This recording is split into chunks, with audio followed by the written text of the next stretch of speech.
Hi, friends. Thank you for joining us again on Ask a Priest. My name is Sunil Chandy, and I am going to be answering a question that I think many of us have around this time of year, and that is, what is Advent? Advent, especially for liturgical churches like ours, like the Episcopal Church at Christ Episcopal Church in Westerly, Rhode Island. And so Advent is at the base level is a season of the liturgical year, and it in fact begins our liturgical calendar of the year for Western Christianity.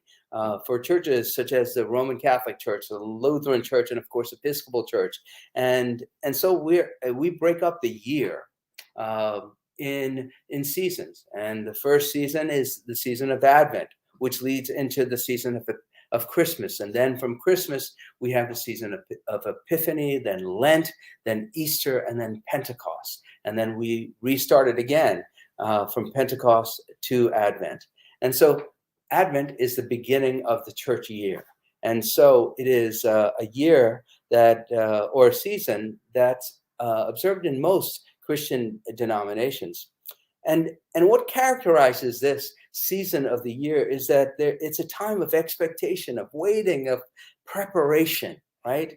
I love the old Heinz ketchup commercials, right?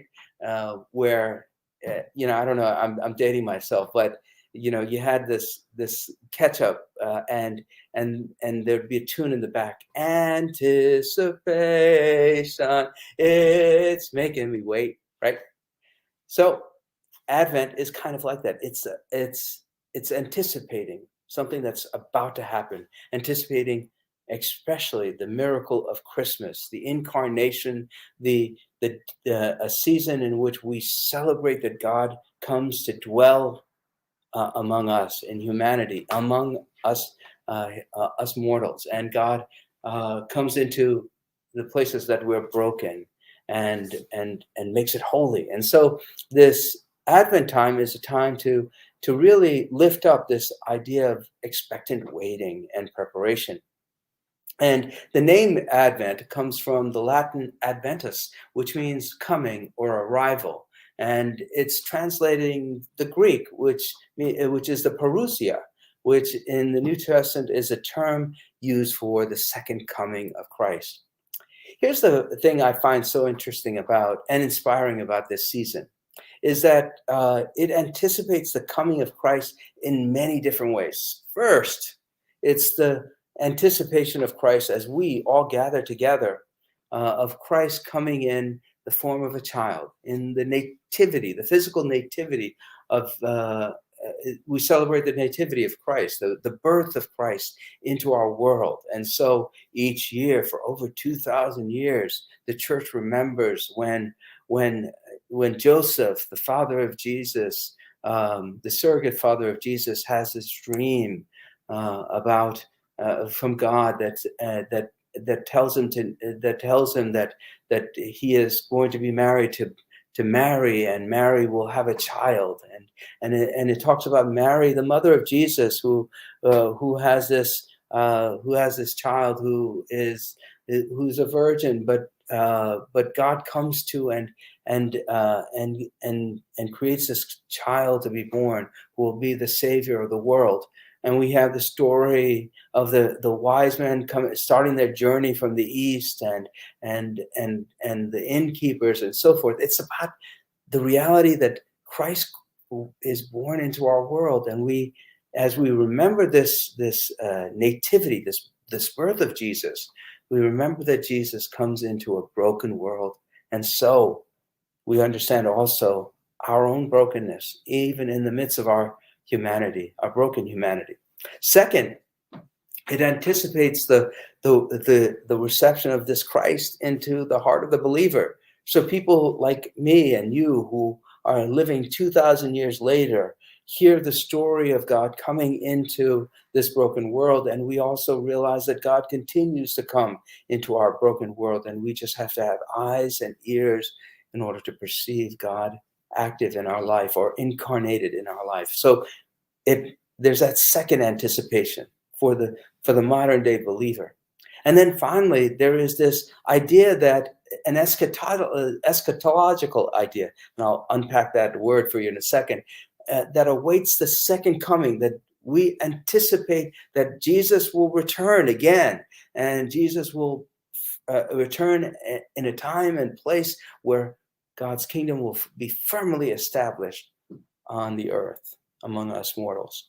So eschatology is a theological term used in the church, and it's really, the term is concerned with final events of history or the ultimate destiny of humanity.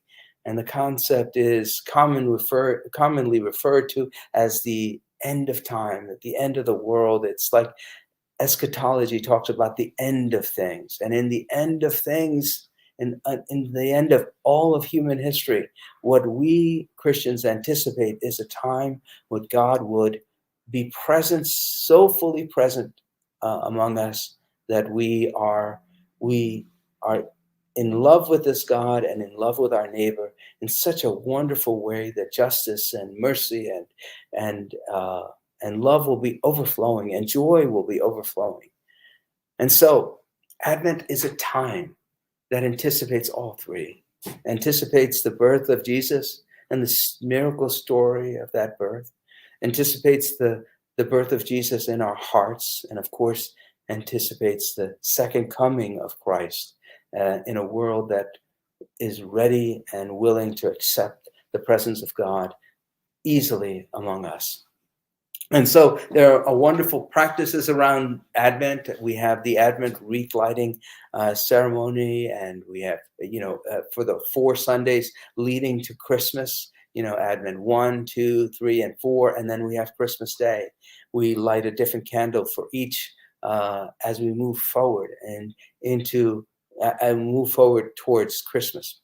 And it's also a good time to start, Advent. The Advent, first Sunday of Advent, is a good time to start decorating the house, getting us ready for Christmas, putting those Christmas lights up and the tree and getting it all moved as we move closer and closer to the miracle of the incarnation.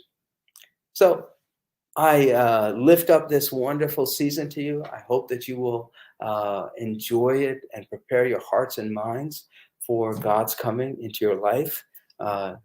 In many different ways.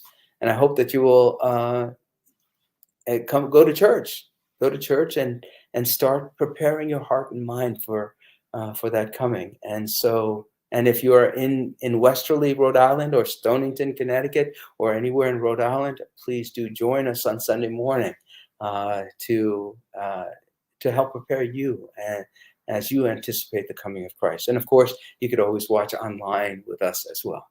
God bless you and thank you, and may God bless you in this holy season.